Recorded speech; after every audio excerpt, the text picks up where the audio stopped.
Last week on the Family Vacationer, we talked about what the future landscape of travel could look like. This week, we've got some special guests that are going to remind us why we travel as families and why it's important.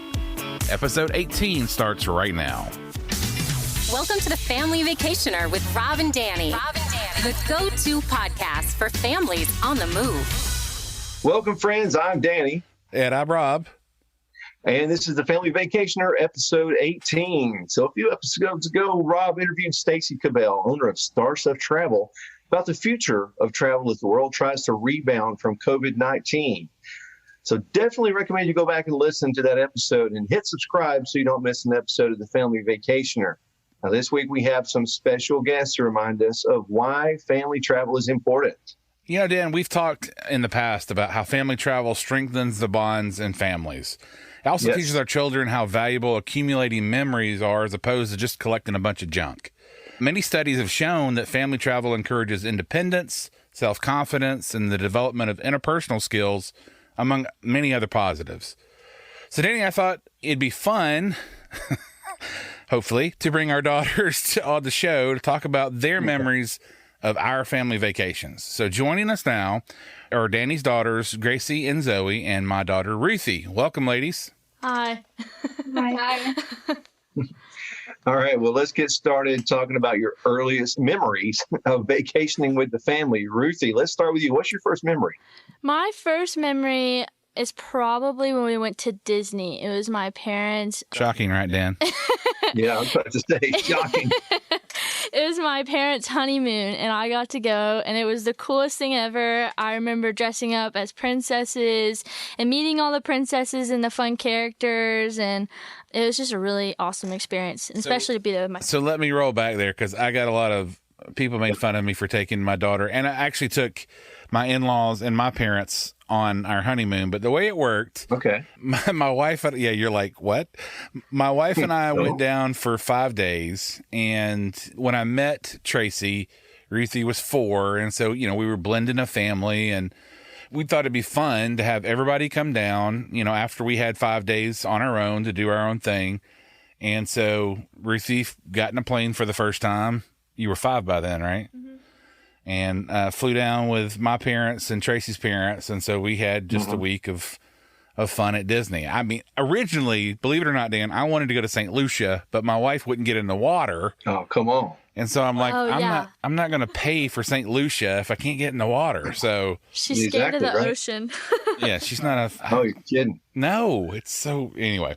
But we wound up at Disney, and sure enough, I mean, both sets of parents bought princess. She had like, what, 4 or 5 gowns? Yeah, of course. Every princess dress. Ooh. Princess Ruthie. Yes, exactly. Well, what about your side? Awesome. Gracie, Zoe, what about you two? My first memory is also Disney. On Christmas morning of like maybe 2008, our parents surprised us with a trip to Disney, and they're like, hey, we're leaving in a week, so get ready. And like, that was my very first trip to Disney, and that's probably my earliest memory. Nice. Well, I'm going to go ahead and say mine was Disney too, because it's just such a great place to go for your first vacation. Mm-hmm. It is perfect for kids, and it was a great experience for my first vacation with the family. And back then, none of us had been to Disney, and so this was our test run. And after that, Amber became the planning master for Disney trips, and it was on from then on. So it was great. Well, we talked about it. There are people that love the intricacies of planning a Disney vacation, and then people who were like, please somebody help me, please. Yeah. So I'll throw this out to any of you. What makes taking a family vacation special? For me, it's making memories. That's the big thing. What about you, girl? I guess the same thing. It's kind of like cool to revisit places you've already been and just kind of reminisce on vacations before, and you kind of get to do, I like the repetitive part of it, just kind of getting to relax. And I think bonding with your family is a very, very important thing, especially like when you're a child. And just, I think that's what makes vacation so special, is just spending time with your family, getting closer, and the memories, of course. Yeah. There's some great memories there. Well, they kind of summed it all up there. I mean, they stole your thunders. Yeah, I mean, I guess just making memories and growing closer with your family, being able to get out of the house and not having the same routine, I guess, and just kind of mixing it up a little bit. I know growing up for me, my dad worked all the time, and he was always under a ton of stress, and he was still great to be around. But when we went on vacation, your dad's awesome.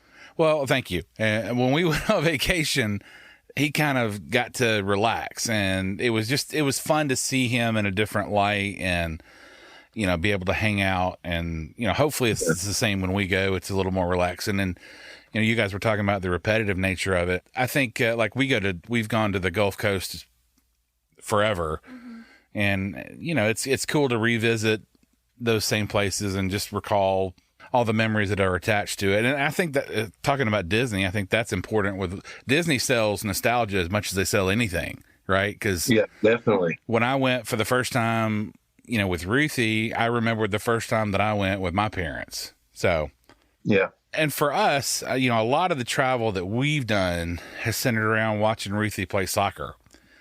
She's been playing soccer since she was 4. She played on a travel team since she was 8, was it? 7? Excuse me. Awesome. Sorry. But, her mom and I, we spent a ton of money on those experiences. But for us, we wouldn't trade it for the world. Yeah, absolutely. That's right. What do you think, Ruthie? What do you think you've gotten out of that as just traveling for soccer and the value that comes with that? I mean, I've grown up with soccer. I love soccer. And being able to just take those trips. I mean, I remember one time we went to Texas, and I was like a 12-hour car ride. And it was just it was just fun because if you remember, it was me and my best friend Frankie in the back, like writing all these like songs. And it's just the potato song. The potato song is amazing. Maybe we should hear a rendition of the potato song. I can't do that without Frankie. I'm sorry. Oh, man. Okay, we're going to have to follow up an episode. Just the song. Yeah. Next episode. Okay. Yeah. Deal. They sang it, I think, every quarter mile. It was great. It was fantastic. Every time. It was great. Every time. And then it was fun though, because we stopped at least on the way back. I think I flew out there, so I didn't get to go. Yeah, it was us and then my mom's parents. Right, and then I flew out and drove back. But on the way back, every time that we would pass the state line, we'd pull over and. It was very safe. I think we won Mom and Dad of the Year for this, but we would take a picture by the welcome to whatever state we were traveling into. So. Yeah, every state we stopped for like something special. Like Alabama, we stopped for that's where my grandma grew up, so we got to go to her old high school and stuff like that. Cool. And Louisiana, we got to stop at the Duck Dynasty thing, which was pretty cool. So hate that I missed that. Dang it! Nice. It was cool. I made a duck call. Right. Well, and then cool. when we were out there, we were at College Station, which is the home of Texas A&M. And so we got to look around the university there and their football coliseum. It's funny when you come in, they don't have huge buildings in College Station, but the football stadium is like head and shoulders above everything else. It's pretty hilarious. But yeah, those were good memories. Have you guys taken trips for school or sports or anything like that? We would take like small trips. I don't think we've ever really gone out of state, but I used to shoot BB guns competitively. So we'd travel to like South Georgia and we got to, I'm trying to remember it. Usually it was just, we'd kind of drive down for a weekend. We'd stay in a hotel. We'd get to relax and just like get dinner together. That's about the most I ever traveled for sports, I think. So BB guns and knives. Yeah. I'm sensing a pattern here. I don't know. Gracie and I went to Bolivia when she was 10 on a mission trip. And that was a really cool trip. Yeah. So, we've all been to Costa Rica many times. So what do you like best about Costa Rica? I've always wanted to, that's on my list, that when we made our list, I forgot about Costa Rica, but I definitely want to go there. What do you guys like about Costa Rica? Oh, there's so much I like about Costa Rica. The sights, the weather. The food. The food. It's very, very different from the U.S. I think I like kind of seeing the new perspective from someone who lives there, because there's a lot, like even the cars on the road, like the way people drive is different. So it's kind of cool to be exposed to that. Yeah. Awesome. Hey, Rob. Yes, sir. when we're talking about memories, I've got to throw this in, okay? Okay. Travel has changed a lot since you and I were kids, and you're only barely younger than me. I'll point that out. So, but I am younger. You and I were kids. You are younger. You and I were kids in the 70s. Oh. And the funniest thing that I remember about traveling when I was a kid was that my dad had this big green Chevy truck. And of course, 70s, so it's green, like really bad pea green, right? And so when we would go on vacation, we would always go to Jekyll Island, and we would get in the back of the truck. My brother and I would ride in the back of the truck. There's no way you could do that now. But, right. Everybody had those little camper tops on the back of the truck. Oh, yeah. We had one. And so the whole way down, that was our room. That was where we hung out. And we had food back there. We had things to draw on, whatever, because, we didn't have video games to carry with us. But how did we ever survive without that? I don't know. But you know how we talked to my mom and dad, right? Through the little window?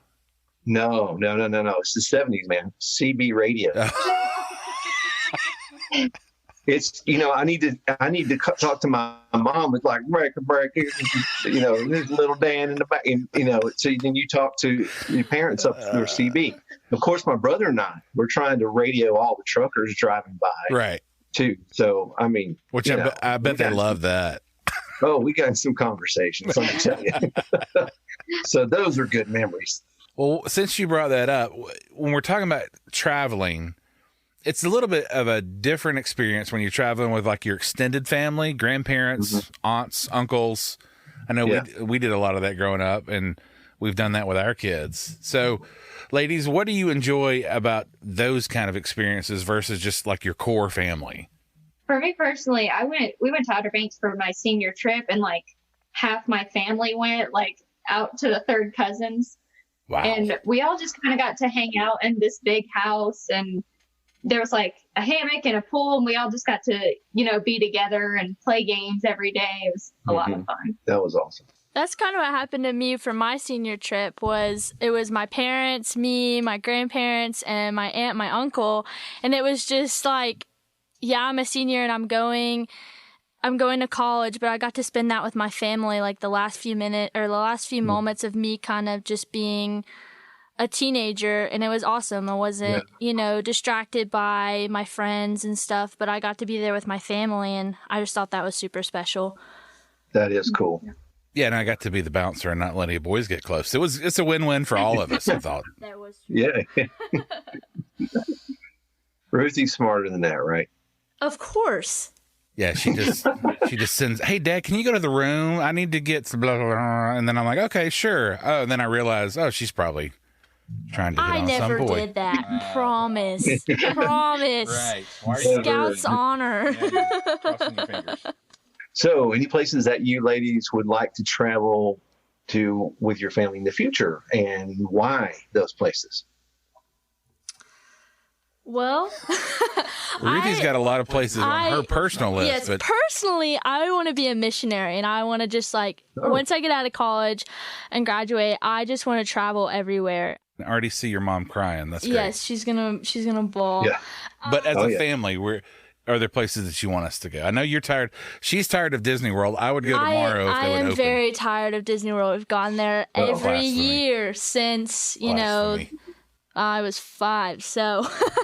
It's sad that I enjoy it more than she does, but I guess I love Disney World. I really do, but after a while, you just want to go, somewhere different. Yeah, you'll be back. Anyway. Somewhere I really want to go with my family is kind of in the U.S., which is like New York or California. And I know my dad doesn't really want to go there, but it's somewhere I really want to experience going with my mom. And so I don't even make the cut. Well, you said it's horrible. You said you don't like New York, but that's somewhere I want to go with my mom really bad, and possibly California with like my brothers and my dad because of the beaches and stuff. So that sounds awesome. Yeah, New York's one of mine, actually. I want to visit all the sites there, the standard Statue of Liberty, Tower. Yeah. The memorial. I really want to go there. Yeah. Well, me and my dad have just gone to New York this past September, but if this can be anywhere, we have been talking that we want to go to Holland at some point. Nice. Holland's awesome. It would be an incredible trip because me and my dad really love biking, and it's pretty flat, and the sights are just absolutely gorgeous. We want to bike across the country. Yeah. And my father-in-law, who is 74 years old, he wants to go do it too. I'm going to let you do that and tell me how it works out. I don't. Unless it's a really small country. I mean, really small. Yeah. I'm talking like, okay, county. That's really more. Yeah, let's just go take the R out. We'll just go county. You want to bike across county somewhere? No? Probably not. No. Dang it. Remember when we went biking, I think last year through Destin? We rented those bikes. Yes. That was bad. Yeah, that was you and Frankie, right? Yep. Yeah, there's a pattern there. We do have sort of a plan in place, so we give it to them. Well, what we would do is we would bike a certain distance each day, and then bike to a new place to stay overnight, rest, and then go to a different location to stay the next night. And just all we would pack is a backpack or something small to carry with us, obviously to fit on the bike. That sounds like a trip that you'd never, ever forget. That sounds awesome. I'd love to do it. I could never do that. That's so cool that you can. I would probably die. Just from riding into traffic, probably. I'm like, when they took off on the bikes, my first thought was, did we sign a waiver anywhere? I think we're going to regret that one. That's so cool, though. Yeah. All right, well, that'll wrap us up for this episode. We'd love to hear from you guys. If you'll follow us on our social media platforms, let us know what your favorite family vacation is and what you love about family travel. Again, follow us on Facebook and Instagram. Till next time. Thank you for listening to The Family Vacationer. Make sure and subscribe to hear more of Rob and Danny.